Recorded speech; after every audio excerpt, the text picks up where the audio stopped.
conseguir, a partir da revelação, a partir da fé, olhar todas as coisas. Olhar com olhos católicos a história, olhar a política, olhar a arte, a literatura. E isso é importantíssimo porque a gente vive num mundo profanado. A gente fala, né, da laicização do Estado. Na verdade, a gente tem uma profanação, não do Estado, mas da vida. É de primeiríssima importância que a gente olhe as coisas na sua realidade. É curioso como nós estamos vendo em física, é visto no mundo científico, cientista moderno, qualquer referência a Deus como um ato de obscurantismo. Não é científico falar de causa. Isso é um meio de escapar à ignorância. Então, antes sequer de qualquer investigação, os cientistas colocam a priori, dizendo, não sei o que tem aqui, mas a minha investigação não pode chegar a esta conclusão. Ah, sim, isso é obscurantismo. Isso sim é um preconceito.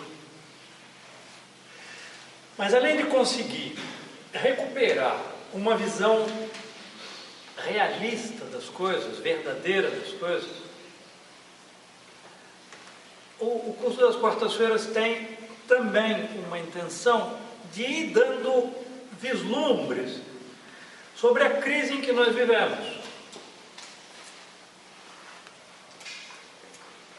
De fato, é algo incompreensível. A gente só vai entender a crise que nós estamos vivendo no juízo final. Quando nós vemos o conjunto desse caos, e a gente vai dizer assim, entendi, claro, agora ficou evidente. No juízo final a gente vai entender. Mas,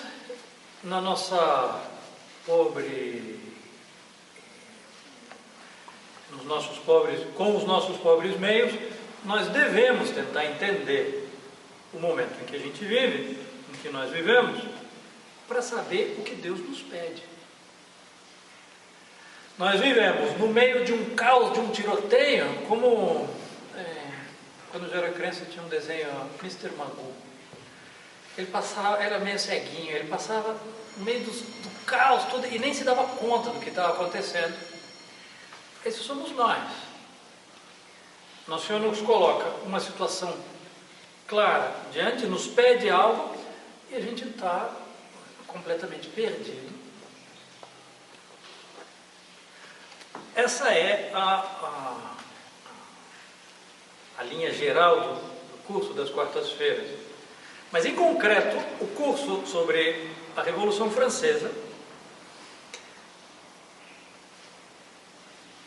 a gente podia falar sobre a importância desse momento que foi a Revolução Francesa como um momento chave para entender a história, ao menos a história contemporânea. E eu sempre digo nessa hora que eu escolho os temas que me dão vontade. Não foi o caso aqui. Aqui me colocaram contra a parede, me propuseram o tema, eu jamais direi quem. Eu confesso que eu duvidei bastante, porque é um tema complexo. Nós podemos dizer que a Revolução Francesa é um ponto, um centro nervoso muito fundamental em toda a história moderna. E é muito fácil cair na tentação do esquema. Armar uma estrutura, um esqueminha, em que o esquema é bonito, e as pessoas dizem, mas quando a gente vai ver os fatos escapam do esquema e contradizem o esquema, e a gente faz uma maquiagenzinha dos fatos para que encaixem no esquema. Eu confesso que senti um certo medo desse curso, especialmente por esse perigo do esquema. Não só é um fato histórico muito complexo, mas de uma inteligência muito difícil. Nós vamos depois olhar este mesmo fato. Se nós formos olhar, os conservadores interpretam os fatos de um modo, os liberais de avançada de outro modo, os marxistas de outro modo. Nós temos historiadores de várias linhas narrando o mesmo fato e dizendo coisas contraditórias.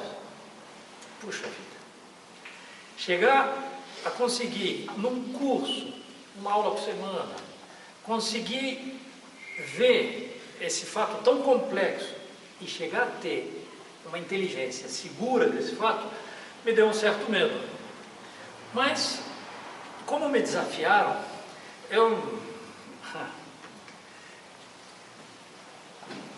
eu só aceitei porque eu tinha esse livro do professor Rubén Calderón Boucher, que, se não tivesse o perigo de ele se sentir incômodo, eu diria que tem um neto dele aqui presente, mas jamais direi isso, porque senão vai se sentir incômodo. Mas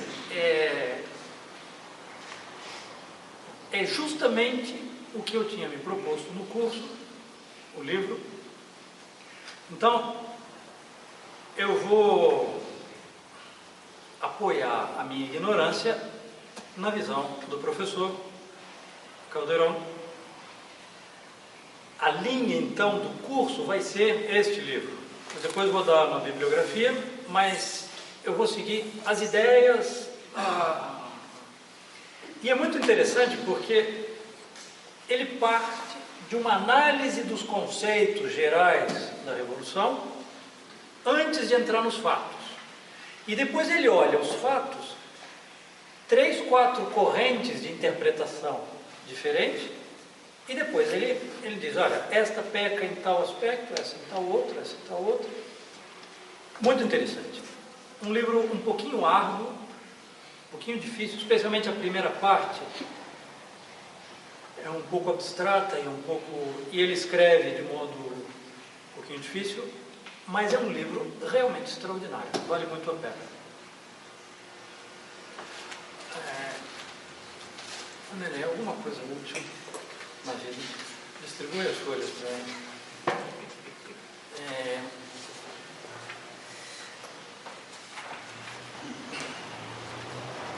O professor Calderón tem uma primeira parte de considerações dos conceitos que estão em jogo na Revolução Francesa, e depois parte, uma vez bem digerido esses princípios, ele parte a analisar os fatos, os itos da Revolução. Eu não vou fazer isso, eu vou tentar entrar no relato dos fatos e, ao mesmo tempo, apontando as ideias centrais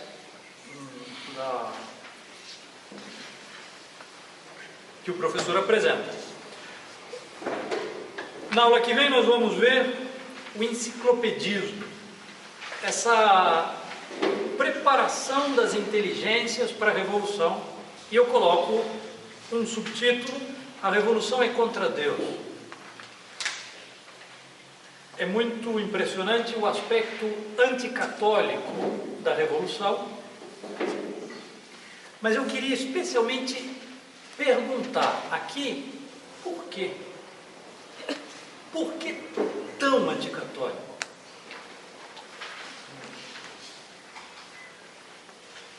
Depois, um drama de todo o mundo católico, das nações católicas, dos países católicos, vai ser o que se chamou a questão dos jesuítas. que é a guerra aberta que se tem como efeito do enciclopedismo contra a Companhia de Jesus, contra os jesuítas, que termina na supressão da companhia. Esse é um ponto muito interessante que, em geral, fica de lado na preparação da Revolução Francesa, mas nós podemos dizer que é a porta de entrada na Revolução Francesa, é a supressão da Companhia de Jesus. Depois, na aula seguinte, a rebelião das Nações 2. O pesadelo continua. O problema da nobreza. Aqui, nós vamos tentar analisar um aspecto muito importante que o professor Calderon sublinha e que o historiador Tocqueville insiste. Se fala muito de uma ruptura do mundo, do antigo regime e da revolução. Esse historiador, pouco tempo posterior à revolução, monarquista, conservador, liberal conservador, mas monarquista, ele diz que é exatamente o contrário. A revolução vem em linha de continuidade com o movimento absolutista. O que se chamou de monarquia durante a revolução não é a monarquia católica, não é a monarquia medieval.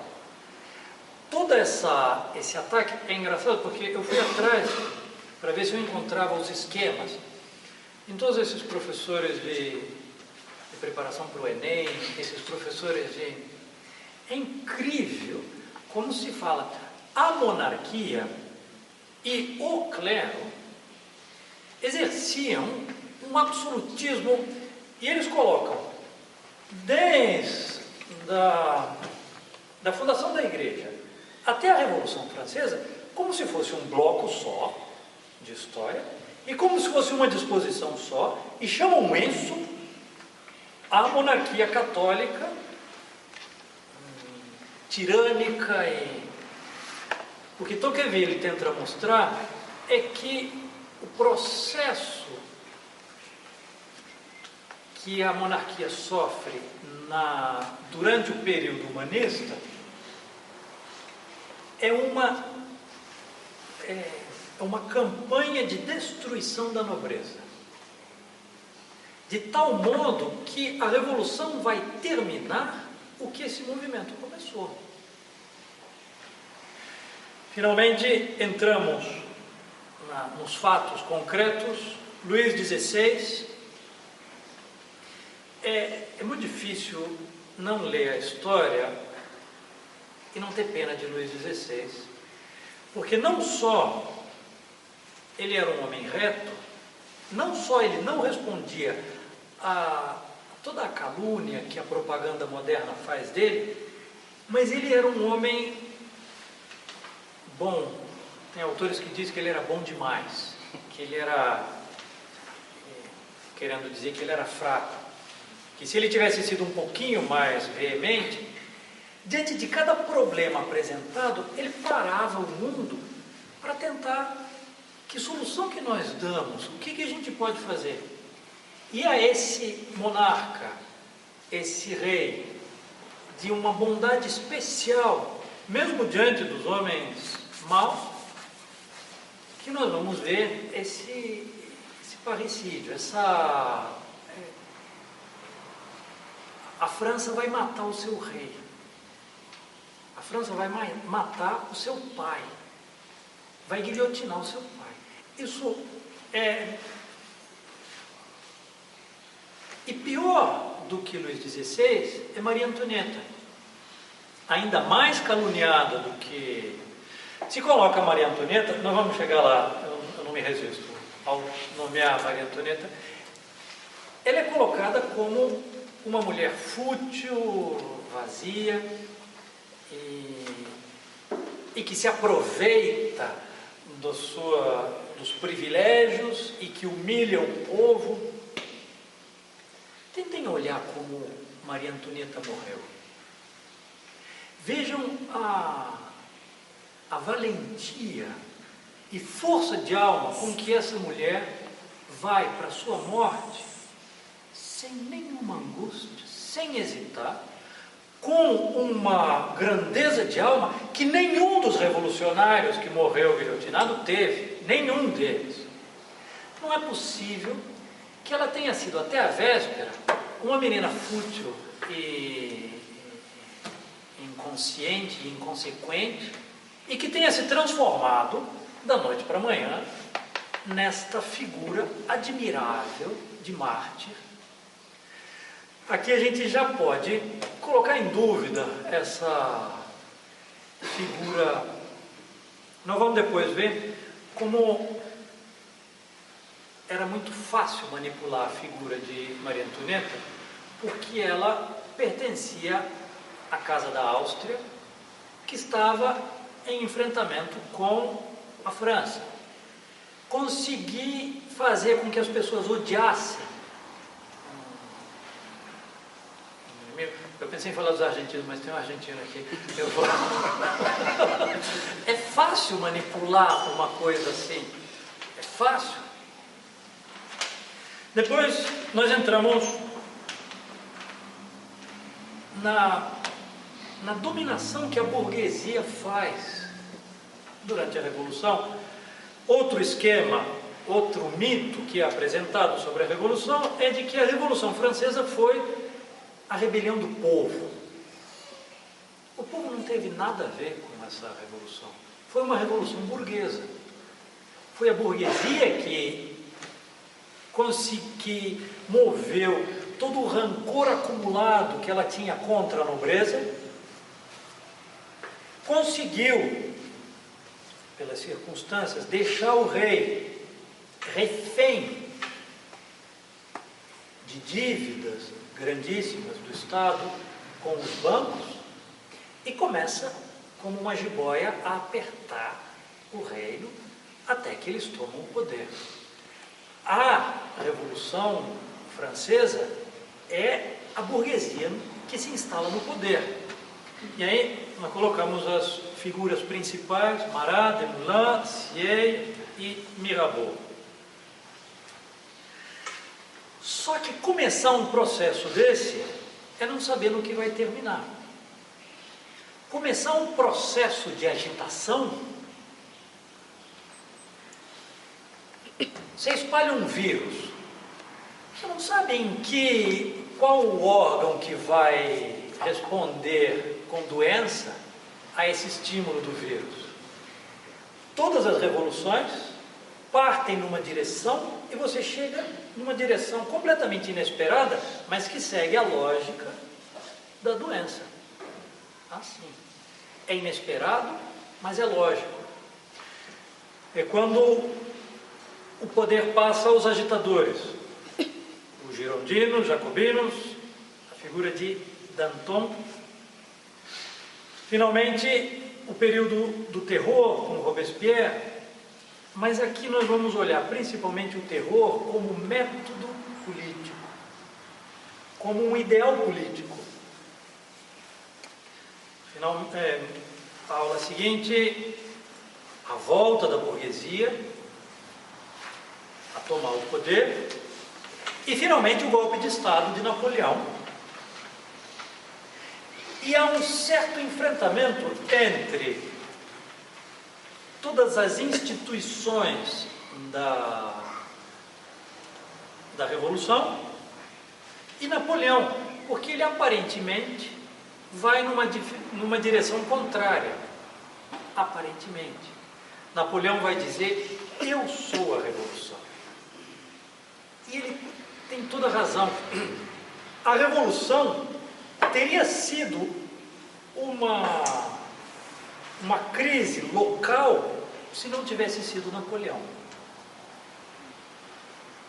Napoleão vai ser o que, no fim dos tempos, vai ser o anticristo.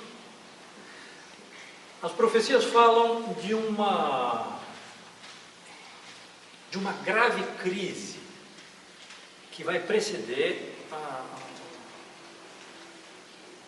o fim dos tempos.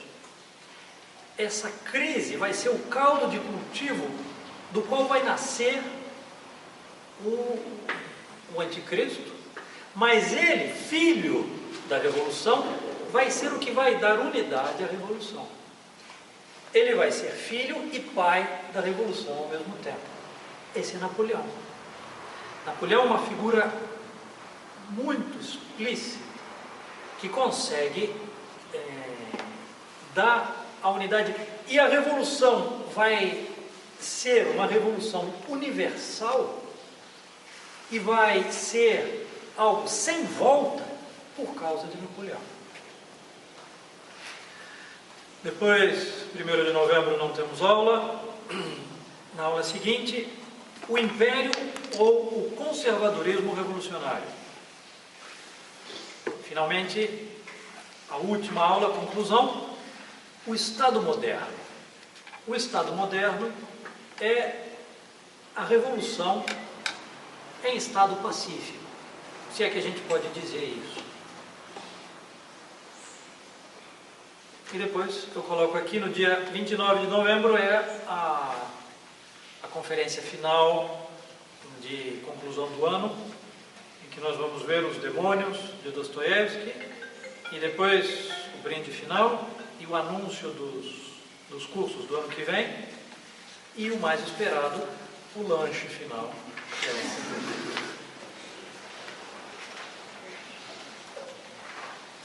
Pois bem, vamos tentar dar uma olhada na bibliografia que a gente tem. Evidentemente, o principal livro é o do professor Calderón. Insisto que é um livro difícil, mas realmente vale a pena. Depois, um livro bastante interessante, A Revolução Francesa, do Hilaire Belloc. A gente pode chegar a discordar de alguns pontos que ele apresenta, mas é muito interessante. Depois, um livro que também vale muito a pena é um dos tomos de uma obra muito ampla da história da Igreja, do padre Alfredo Sáenz. Não é difícil de conseguir, eu acho que são 12 tomos, e tem 2 tomos sobre a Revolução Francesa. As ideias do enciclopedismo, que preparam a Revolução, e depois os fatos. Este aqui é o primeiro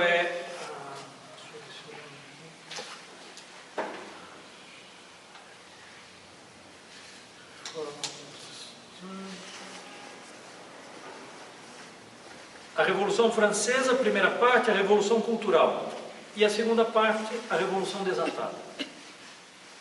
É um trabalho muito bem feito de resumo de muitos autores. O mesmo padre Sáenz tem um livro que se chama A Cristandade e a Sua Cosmovisão, e tem um capítulo sobre a Revolução Francesa. Então, o que ele faz em 2 tomos aqui, ele faz de modo ultra resumido nesse capítulo desse livro.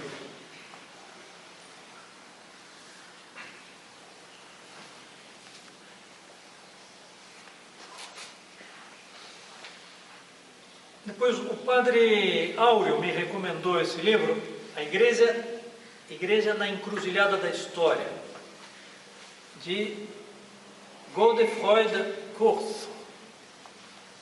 É o nome dele.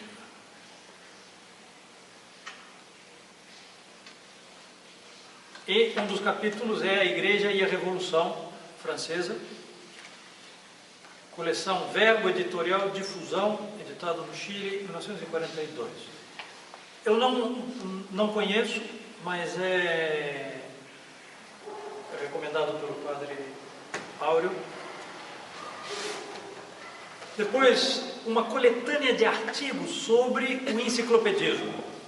E entre eles tem um artigo do professor Calderón e um artigo do do historiador Roberto Falcionelli, que foi em quem nos apoiamos para o curso sobre a Revolução Soviética. São muito interessantes os artigos, apontam a ideias concretas e particulares que estão nesse caminho da Revolução. Depois, um livro que é muito interessante é o livro A Revolução, de Monsenhor de Segur. Muito interessante porque ele mostra as intenções anticatólicas da Revolução com os documentos próprios da Revolução. Ele aponta especialmente a isso. Ele está, pouco tempo depois da Revolução Francesa, na França, tentando explicar para os moços católicos que não se deixem iludir com as aparências da Revolução, as aparências tão humanitárias da Revolução Francesa. Ele falou, deixa eu mostrar quem é realmente a Revolução. Então ele mostra toda a ação da maçonaria, ele mostra todos os documentos da época da Revolução, faz uma análise da Declaração dos Direitos do Homem, e depois comenta as encíclicas dos papas sobre a Revolução Francesa. Então é realmente interessante o livro. Outro historiador, e esse aqui é um livro que está à venda na nossa livraria, esses são os dois últimos tomos, Pierre Gachot, A Revolução Francesa. É também um clássico. O professor Calderon comenta esse livro no livro dele. Finalmente,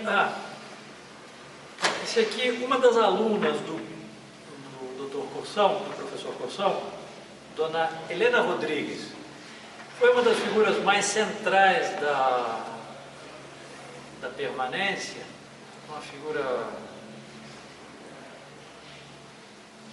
Todos os que passaram pela permanência conheceram muito a Dona Helena, e o tema dela, da sua vida, foi estudar a Revolução Francesa. E ela publicou 2 trabalhinhos de conferências que ela deu, e eu por acaso me encontrei com um deles. Eu vou tentar transcrever e passar para os senhores o trabalho dela. E eu mostrei para o Dom Lourenço, que não conhecia isso, e ele ficou muito interessado em publicar na permanência. E este livro aqui, muito interessante, muitíssimo interessante, Une famille de brigands, em 1793. Uma família de bandidos, sei lá como dizer... Guerrilheiros, pois é. Durante a Revolução Francesa. Na verdade, é uma família católica, que é um relato histórico em que uma menina que nasceu numa família católica normal e que passa os dias normais da sua vida e de repente é arrastada pela Revolução e todos os dramas, e ela passa pela resistência armada que os católicos tiveram na Revolução, e é descrito. É um romance que foi muito popular no século XIX, mas é um relato histórico. Pois bem, aqui nós temos a bibliografia. Agora, o costume do curso manda que eu entre nas objeções ao curso. A primeira objeção é que eu não queria dar esse curso. É uma objeção bastante forte, mas eu coloco a primeira objeção aqui. Padre, nós já vimos a Revolução Soviética. Nós vimos como a Revolução Russa foi consequência, e o senhor disse que a Revolução Russa era, de certo modo, uma explicitação da Revolução Francesa. Então, para que voltar na Revolução Francesa? Não é revolução demais, não? para o nosso curso das quartas-feiras, não estamos exagerando. A gente podia estar estudando tanta coisa interessante. Nós já vimos.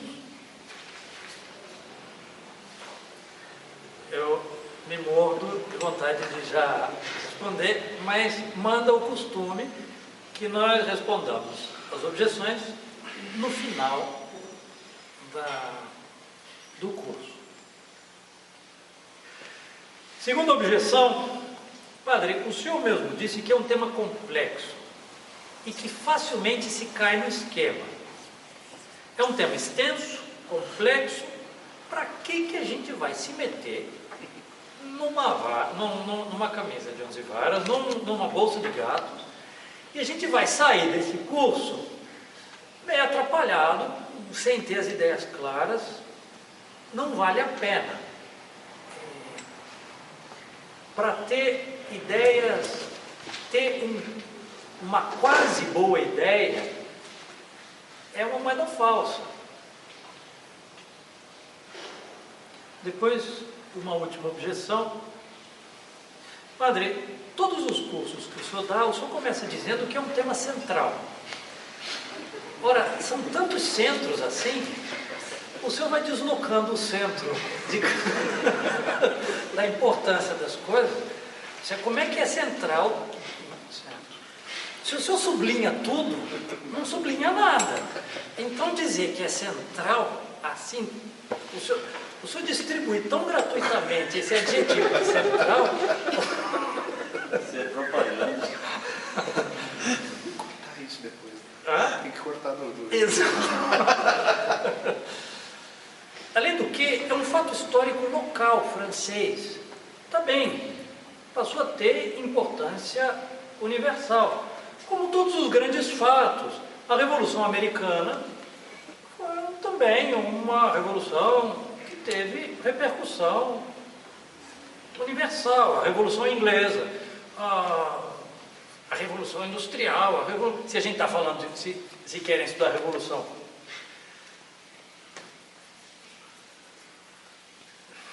Termina sendo exagerado. Isso provavelmente deve vir desse favoritismo francês que o senhor tem, que o senhor coloca tudo na França,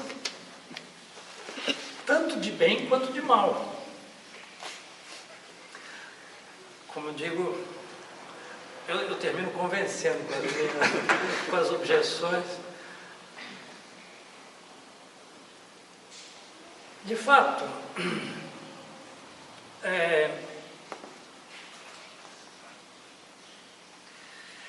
o estudo da história sempre é uma coisa muito difícil, em todos os seus aspectos.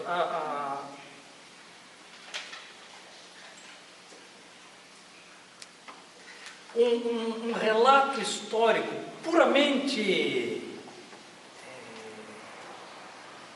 um relato de eventos, de fato, é impossível. E a inteligência da história é algo, de fato, muito difícil.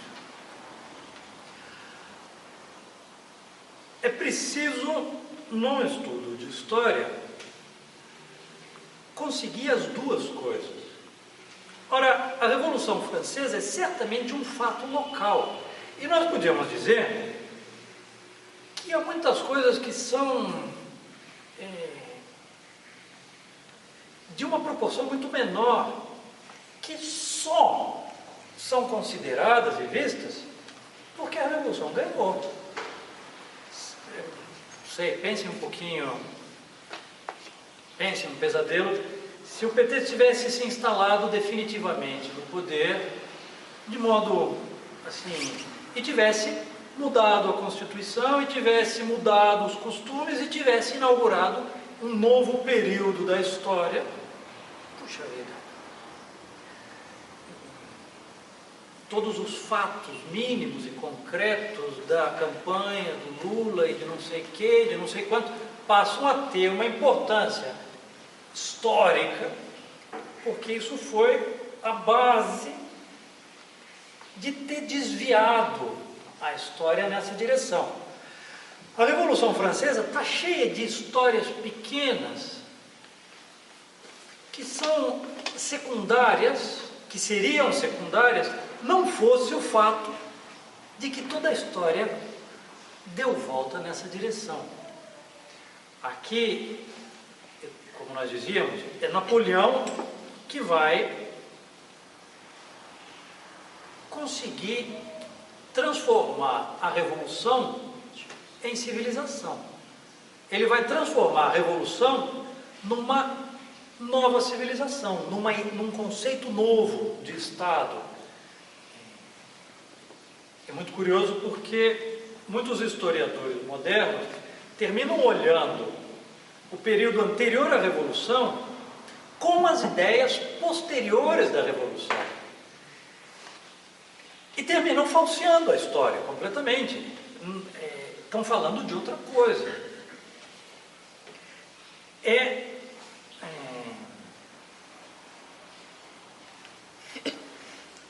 Nós devemos, então,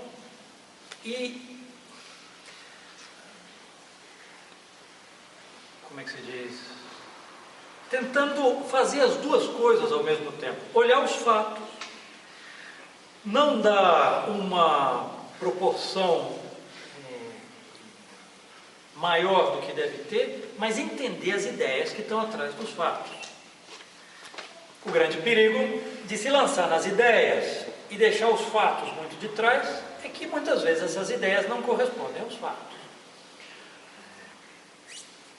Uma coisa interessante que o professor Calderon sublinha é que Marx faz uma análise da Revolução Francesa muito minuciosa e que Marx ainda não estava imbuído do marxismo como os discípulos dele vão estar. Ele faz uma análise da história que muitas vezes, diz o professor, aponta a elementos reais. Só que os seus discípulos vão olhar esses fatos através da ideologia dele e já não conseguem mais ver o que ele mesmo entra em contradição, muitas vezes, o que Marx aponta, olha, aqui isto, depois a doutrina desenvolve numa direção que vai afirmar o contrário do que ele disse.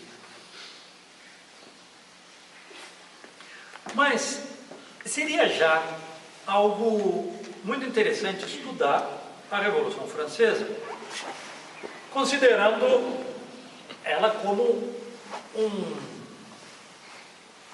eu sempre falo essa palavra, eu nunca encontro em português, a landmark, um hito, um marco pode-se dizer, um marco na história. Evidentemente que num caminho só se chega ali porque o caminho veio e continua dali, mas o marco é uma indicação, uma referência que você consiga ver o avanço desse caminho. Seria já algo muito interessante ver a Revolução Francesa como um marco tão central da história moderna nossa. É mais, não é possível entender a nossa história hoje, a história de todas as nações contemporâneas, não é possível entender as ideias que nós temos, o ar que nós respiramos esse ar revolucionário, sem entender a Revolução Francesa. Mas, se os senhores me permitem, e é a tese desse curso, a Revolução Francesa é mais do que isso. A Revolução Francesa é mais do que um marco na história, mesmo um marco importante, mesmo um marco universal, é mais do que isso. Há dois aspectos da Revolução que são pouco sublinhados habitualmente. O primeiro deles é que a Revolução Francesa vai ser como a cloaca de todos os erros anteriores. Há uma convergência dos erros históricos anteriores e, podemos dizer também, dos rancores. Os rancores que começam a nascer no humanismo, esses rancores que se transformam com as paixões religiosas da Revolução Protestante, que chegam a uma proporção jamais vista, esse rancor que é preparado e incitado no enciclopedismo, ele vai, na Revolução Francesa, encontrar o seu esgoto, a cloaca que reúne todos eles. Um autor de história das ordens religiosas disse uma coisa muito interessante uma vez, que as ordens religiosas têm não só uma missão na igreja de guardar um espírito, de marcar uma espiritualidade, um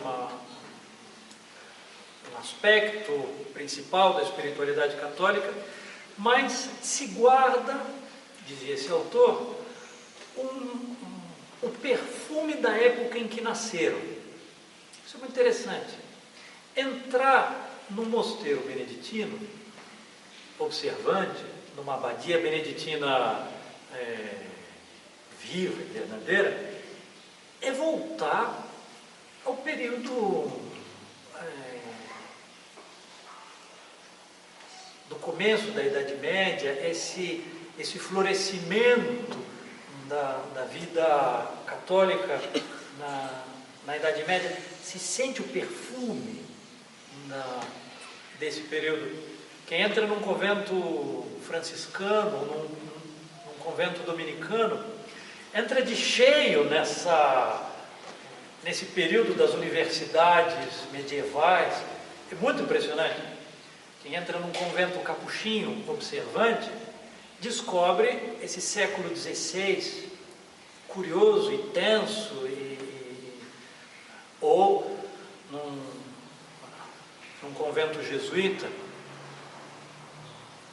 E assim, as ordens guardam simultaneamente toda a história da igreja. Nós podemos dizer uma analogia negativa, que esse espírito da Revolução Francesa a gente encontra nos bares universitários. Se os senhores querem perceber o espírito da Revolução, o espírito rancoroso, debochado, que tem esses ódios, frequente um bar universitário, quanto mais avançado, não frequentado por alunos dos primeiros anos, mas alunos dos últimos semestres. Você percebe eu ia dizer perfume, não. Se percebe a podridão da Revolução. Se sente claramente. É algo... Mas a Revolução Francesa tem um outro aspecto. Não só ela é a cloaca de todos os erros e todos os rancores contra a cristandade, contra a igreja e a civilização que nasce da igreja, mas, e aqui é a segunda parte da tese deste curso, há algo novo na Revolução. Nós podemos encontrar uma linha de continuidade, nós podemos encontrar um ponto, um centro nervoso, mas há algo novo. Se os senhores prestarem atenção,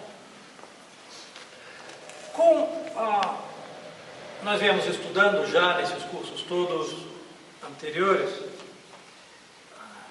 nós falamos tantas vezes desses elementos que vão aparecendo contra a cristandade, contra a vida católica. Nós estudávamos o nominalismo, o voluntarismo, essa atitude dos reis. Mas se nós formos olhar cada um desses elementos, ele é incompatível com o elemento do lado. Ele não é, como se diz, eles não se conjugam. É mais, eles são todos eles deletérios, são doenças que conduzem a um estado terminal. O normal, por exemplo, a gente fala a família liberal. Esse termo é contraditório, porque quanto mais liberal é, menos família é, até chegar na dissolução absoluta da família moderna, que não há família, se acabou, se dissolveu no processo de liberalização da noção da família. Então, não se pode mais falar hoje da família liberal, não existe mais a família. Há um ajuntamento, uma reunião de pessoas, mas isso não tem como chamar família.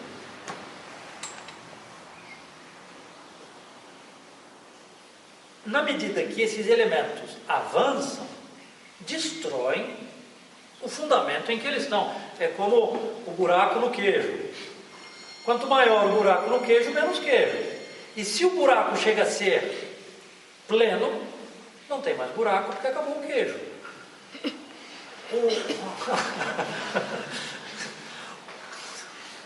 Um sobrinho meu diria, gênio. Uau, genial.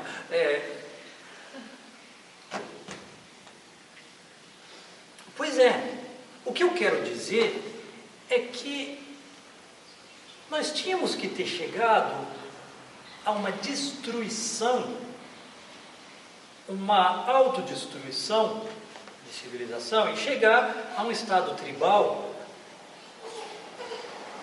E todos esses elementos incompatíveis vão nessa direção.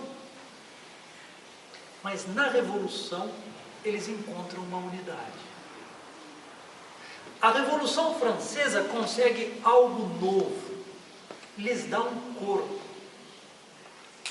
A Revolução Francesa vai conseguir conciliar o inconciliável e vai fazer com que esses processos deletérios formem um organismo que cresce. É como um monstro que encontra uma organização interna, um princípio de unidade interno que o faz mais capaz de destruição externa, tudo o que não é o monstro. Nós podemos chamar isso o liberalismo, podemos chamar, entendido assim. Isso vem sendo preparado de antes, mas era insuspeitável. Era insuspeitável. E nós vemos hoje esses elementos contraditórios, enfrentados entre si e convivendo mutuamente. Nessa luta de ódio e, no entanto, em que se apoiam mutuamente no mesmo corpo. É especialmente este aspecto que vai nos dar a inteligência do que é o Estado moderno, o Estado novo, sem querer fazer referência ao Estado novo no Brasil, mas o Estado, a noção moderna de Estado e o que a gente fala que é essa figura supra-humana, esse semideus que nós dizemos o Estado, que tem uma relação com cada indivíduo, como Deus tem com cada indivíduo, só que aqui é uma relação de ódio e de querer aproveitar-se mutuamente. Pois é, vai ser na revolução que esse monstro vai encontrar a sua forma, o seu formato. Portanto, parece de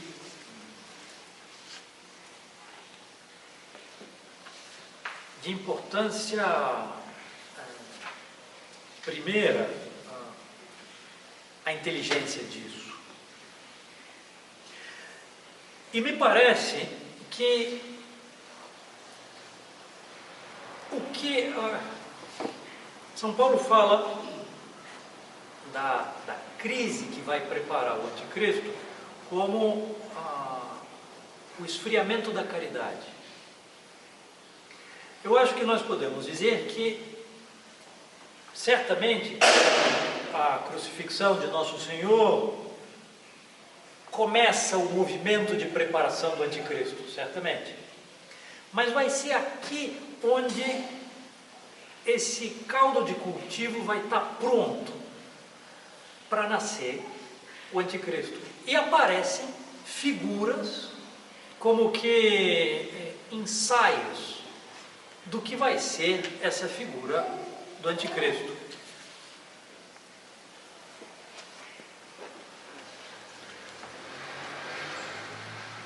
Muitas vezes nos cursos me faziam perguntas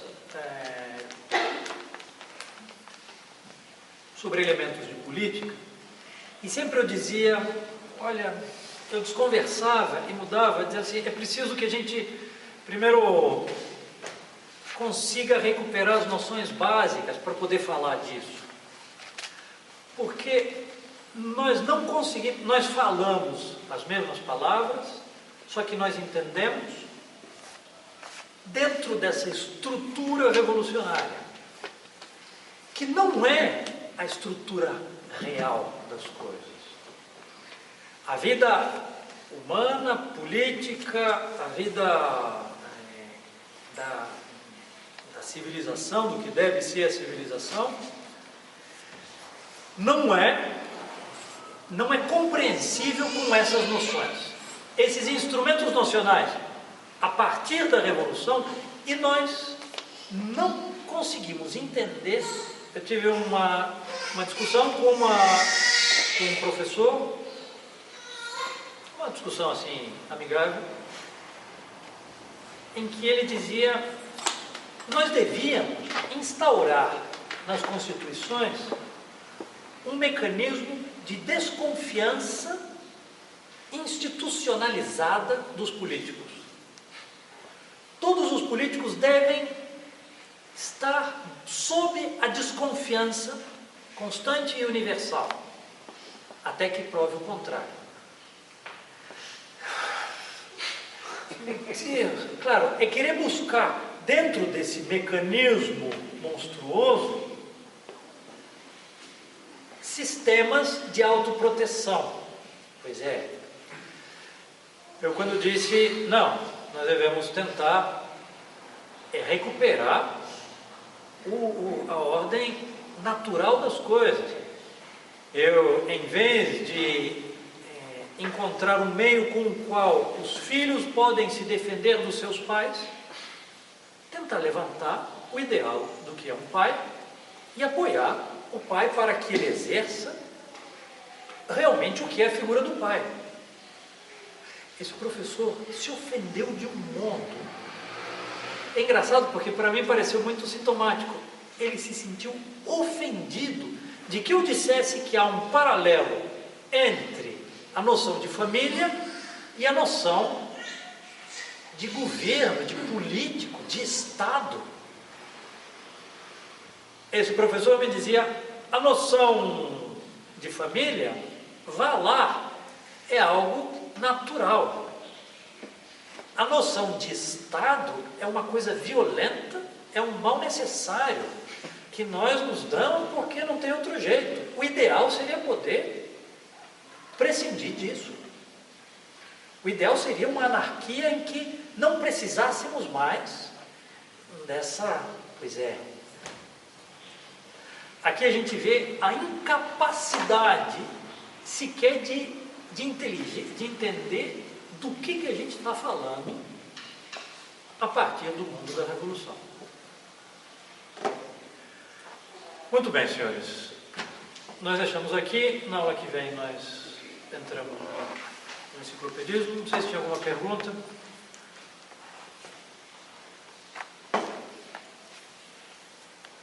Maíra, uma pergunta? Sim? Não, um desses livros é em português. Boa. Eu só dou bibliografia assim. Esse livro em russo é muito. Esse aqui é o que está sendo vendido na livraria em português. Pierre Gachot.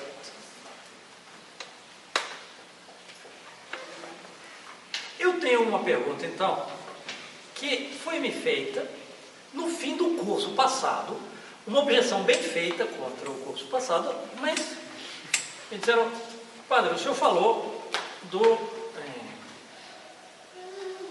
mundo czarista como um mundo político natural, verdadeiro, que não sofreu a influência da Revolução Francesa pelo liberalismo, é um sistema, um mundo, uma civilização, um país, uma nação que passou de um sistema natural verdadeiro para o comunismo, sem ter passado pelo liberalismo.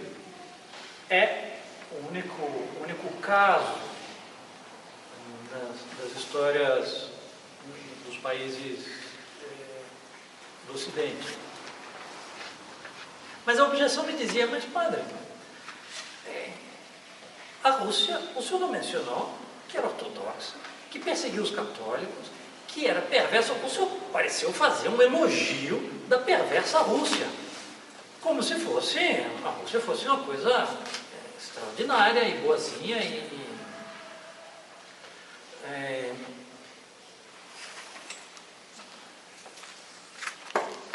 eu tenho a impressão de ter como é que se diz, colocado em evidência os elementos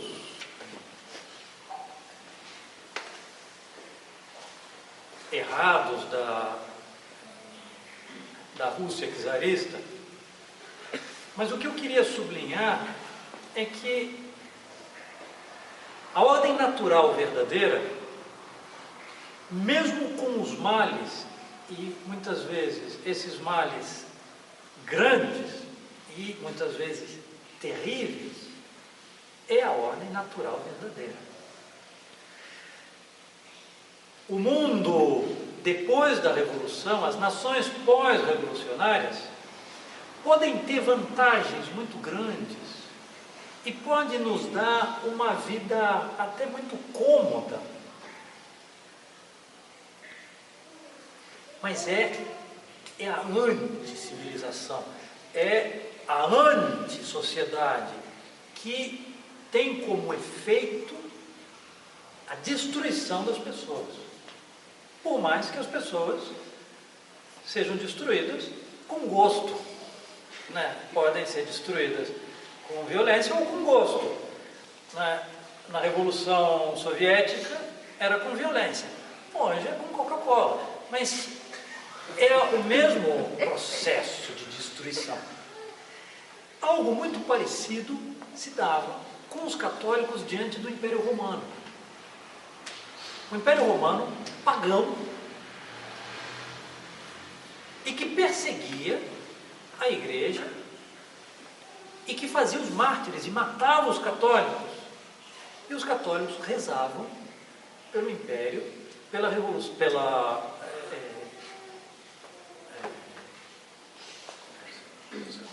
Conversão. Certamente pela conversão do Império Romano, mas rezava pela permanência do Império Romano. E os santos padres diziam mais, Santo Agostinho, São Gregório, diziam: o anticristo só vai chegar quando o Império Romano se desfizer. Quando o Império Romano se dissolver, aí já não haverá mais o obstáculo para a vinda do anticristo. São Tomás de Aquino, na Suma, coloca isso e diz, como objeção, mas o Império Romano caiu e o anticristo não veio. São Tomás disse, não, a ordem natural do Império Romano continua na civilização católica. Ora, é este elemento que foi dissolvido na Revolução Francesa e que a Rússia cismática, ortodoxa, anticatólica, que perseguiu os católicos, era a última que mantinha esse elemento de ordem natural verdadeira. Então, de modo algum, como é que se diz? Exatamente, endossava ou desculpava ou atenuava os graves crimes da Rússia czarista. Mas eu não posso, por causa disso, atacar, por exemplo, Maurras, o fundador da Action Française, um homem que não era católico, se converteu no fim da vida. E ele é contemporâneo, mas ele tenta salvar o último que sobra da França. E os católicos liberais começam uma guerra muito grande contra a Ação Francesa, a Action Française e o Maurras, e tentaram conseguir de São Pio X uma condenação dele, porque ele dizia coisas erradas, ele tinha princípios equivocados no seu movimento, ele dizia, eu não tenho fé, eu não sou católico, mas eu sei que a França é católica, e não é possível que a França seja a França sem ser católica. Portanto, eu defendo a Igreja para que a França continue sendo França. É uma visão um pouco utilitarista da Igreja, mas é certa, é verdadeira. O que ele diz é verdadeiro. São Pio X teve ele mesmo relatou para um cardeal que era muito favorável à ação francesa. Ele disse, esses secretários aqui e alguns dos bispos franceses me colocam todos os dias o documento para que eu assine, entre vários documentos, para que eu assine a condenação de Maurras. Ele é condenável, mas não condenável. Ele é condenável, mas não... Como é que traduz isso? Mas não deveria ser condenado. Seria um grave erro de prudência condenar o último que defende o princípio de autoridade.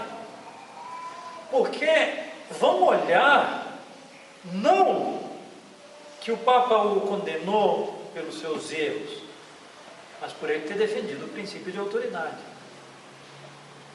Era nesse sentido que eu dizia que a Rússia czarista era esse último momento, e que Nossa Senhora oferece ali é dizer, se me atenderem, eu faço com que a Rússia se converta. E esta ordem natural será uma ordem natural e sobrenatural católica, como foi a cristandade. E a França vai poder olhar, a traidora França vai poder olhar o que ela foi.